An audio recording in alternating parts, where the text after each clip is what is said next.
Fala pessoal, sejam muito bem-vindos a mais um estudo de fim de semana. Quem não me conhece, eu sou Evandro Lima, sou analista da Rico e semanalmente a gente dá uma passadinha pegando aí os principais acontecimentos da semana e, claro, com foco no mercado financeiro e tentando identificar eventualmente alguma possibilidade, alguma coisa que a gente possa fazer no curto prazo. O meu foco aqui é o swing trade, tá?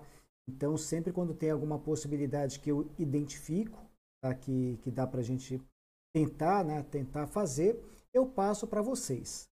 Bom, antes de começar, já gostaria que vocês deixassem um joinha. Quem ainda não é inscrito no canal, aproveite para se inscrever. Clica no sininho também para ativar as notificações. E assim você não vai perder nenhum vídeo. Estou deixando também na descrição do vídeo um link para abertura de conta na Rico, onde eu trabalho. Não tem custo nenhum para ter essa conta e tem muito conteúdo legal. Inclusive eu também, diariamente, de segunda a sexta, toco uma sala bem legal de primeiros passos da renda variável. E para quem está começando. Bom, semana aqui sem muitas novidades, exceto na parte aqui das nossas decisões aí governamentais. Tivemos, no prazo de um mês, a segunda saída de um ministro da Saúde, né? Como todos vocês sabem, o Nelson Teich pediu demissão, não durou nem um mês, tá? Todo mundo já sabe aqui, desalinhamentos aí com que o nosso presidente está querendo fazer, tá? Ele defende um isolamento vertical, escalonado aí pelo grupo de risco e que vem contrário aí às principais recomendações lá de fora, recomendações da OMS. Isso aqui é um pouco ruim, né? A gente não sente aqui uma direção única do que fazer.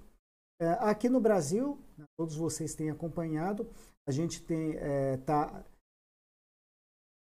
num ponto aí de aumentura do caso de óbitos, infelizmente já passando aí de 800 praticamente todos os dias. Ontem, infelizmente, tivemos a marca triste de ultrapassagem de 15 mil mortos aqui no Brasil. Em uma semana aumentamos 50% e os casos não param de subir. Deixa eu só dar uma compartilhada aqui na tela. Se vocês olharem nesta página, isso daqui eu estou gravando o vídeo ainda pela manhã de domingo, tá? Então a posição que a gente tem nesse início da manhã é de 15.662 óbitos no Brasil. Infelizmente, a gente está subindo nesse ranking, hoje já somos o quarto país, tá? Em número de casos, já deixamos um monte de gente para trás e do jeito que as coisas estão indo, daqui a pouco a gente vai ser o segundo da lista, tá? Somente atrás dos Estados Unidos, que realmente lá a coisa se propagou de uma forma muito grande. Não acredito particularmente que a gente de fato está tão atrás assim, pelas dimensões do continente. Então, na minha opinião, os casos a subnotificação no nosso país, ela é imensa, tá? Então, se a gente tivesse condições de pegar números reais, provavelmente o nosso número seria bem maior pela dimensão do continente. Mas é o que a gente tem em dados oficiais, né? Nesse momento somos o quarto da lista, com 15.662 óbitos e de ontem para hoje um aumento de 816 pessoas. Então a gente vê, embora aqui muito ruim, né? Tá com tudo fechado praticamente, mas também não dá para simplesmente abrir a economia e deixar quieto aqui, faz de conta que não está acontecendo nada. Alguma solução vai ter que ser encontrada nesse meio termo. O que a gente precisa é de um alinhamento, de uma convergência no que fazer. Bom, em função desse descompasso todo, o que a gente percebe aqui agora, já pegando o gráfico do Ibov? A gente está com praticamente um mês e meio de indefinição, de abril para cá praticamente, ou digamos do dia 10 de abril, vamos colocar talvez um mês e pouquinho para cá. Então o Ibov parecia que ia se destravar, mas não teve jeito. A gente está literalmente de lado. Nessa semana, antes da situação da saída do Teich, o mercado estava até tentando dar uma puxadinha aí, tentando aqui meio que timidamente tentando dar uma arrancadinha. Vocês viram na quinta-feira, onde parecia que ele iria desandar, ele começou a se recuperar, deixou essa sinalização positiva. Quem conhece um pouco de análise técnica, isso aqui é um martelo, tá? Mas na sexta-feira veio a saída do TASH, aí ele azedou de novo. Olhando esse desenho, o que a gente percebe? Nesse momento, embora ainda com uma falta de definição, a gente está mais propenso a guinar um pouquinho para baixo do que para cima. Então, o desenho do gráfico, a gente já percebe claramente a perda de força, ou seja, esse otimismo começou a diminuir e talvez a gente possa dar uma puxadinha para baixo. De qualquer forma, olhando com um prazo um pouco mais distante, nesse momento eu acho pouco provável, mesmo que a gente guine um pouquinho para baixo, nós perdermos esse fundão aqui. Por que o meu pensamento é nesse sentido? Agora vamos voltar aqui um pouco no tempo. Se a gente dá uma olhadinha nas últimas vezes, quer dizer, na última vez que o mercado deu uma guinada mais forte para baixo, que foi na crise de 2008, depois do susto maior, demorou um pouco, tá, para a coisa se assentar, mas depois a coisa foi. Então, o susto maior a gente percebe claramente aqui no mês de março, tá? Então, quando realmente a coisa pegou e pegou feio mesmo. De lá para cá, aos pouquinhos, a gente percebe aqui uma tentativa de reação. Eu acredito que talvez a gente possa ficar, de repente, alguns meses nessa ameaça, mas olhando graficamente, me parece pouco provável ele perder esse fundão aqui. Não que a gente está descartando ele totalmente, tá? Mas, em termos aqui de possibilidades, eu enxergo isso daqui, nesse momento, como pouco provável dele perder esse fundo. O que não impede dele dar essa guinada para baixo agora no curtíssimo prazo. O candle do mês, como vocês podem ver, já está na cor vermelha. Então, nada impede dele acentuar um pouco mais o vermelho, tá? Mas eu, nesse momento, eu não penso na perda dessa mínima de 61.690 pontos.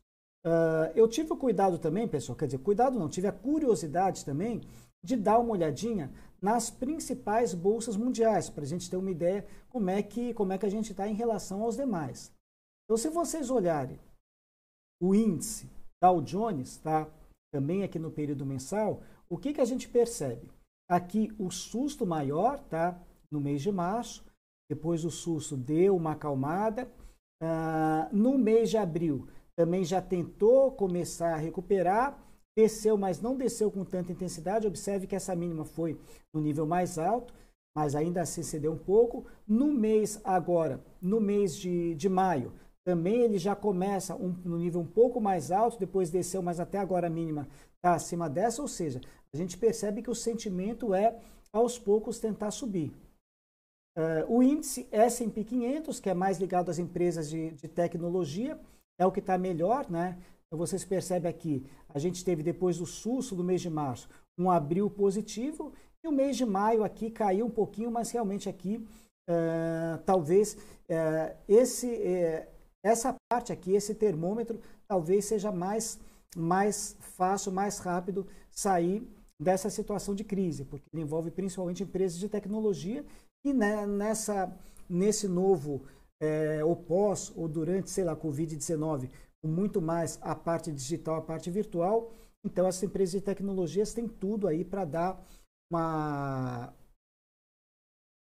puxada de mão aí, de repente puxando as outras também para cima. A gente também percebe aqui no S&P 500. Indo um pouquinho lá para a Europa, índice da Bolsa de Londres também mesma coisa, aqui. Um março bem negativo, mas no próprio mês de março já reagiu. Um abril começando aqui no nível um pouco mais alto em relação a março, depois desanimou um pouco, mas a mínima ficou acima da do mês de março.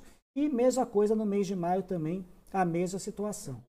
E a mesma coisa também para a Bolsa de Londres. Ou seja, pegando todo esse contexto maior, a gente nota que o mundo aqui parece que ele quer dar um basta. Olha, fundo do poço está marcado, tá? Se a gente já vai recuperar agora, de uma vez, ou se a gente já vai ter alguns pequenos baques no meio do caminho, pode até ser, mas o mercado parece, ao redor do mundo, inclusive aqui no Brasil, como eu mostrei, já querendo precificar o fundo do poço. Bom, alguns portos seguros também que merecem destaque aí para passar para vocês.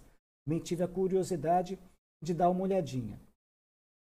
Aqui a gente tem o ouro, tá? Só que o ouro cotado em dólares lá fora, tá? Então a gente percebe que ele já está muito próximo da máxima histórica em relação ao dólar, tá? Isso aqui é uma resistência. Então o dólar é o ouro, ele é um porto seguro, tá? Mas talvez para quem está querendo especular com ele, pode ser que ele aí em breve ele recue um pouquinho, fazendo uma correção. Mas sem sombra de dúvidas é um porto seguro. E olhando aqui do nosso lado, o ouro em reais mesmo. O que a gente nota aqui?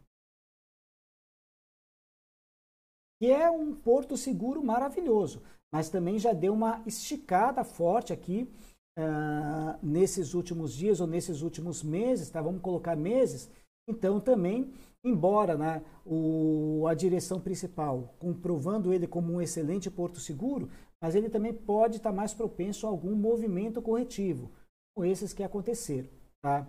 Então, para especulação, o ouro, eu acho que está um pouquinho tarde da gente pensar em fazer alguma coisa com ele.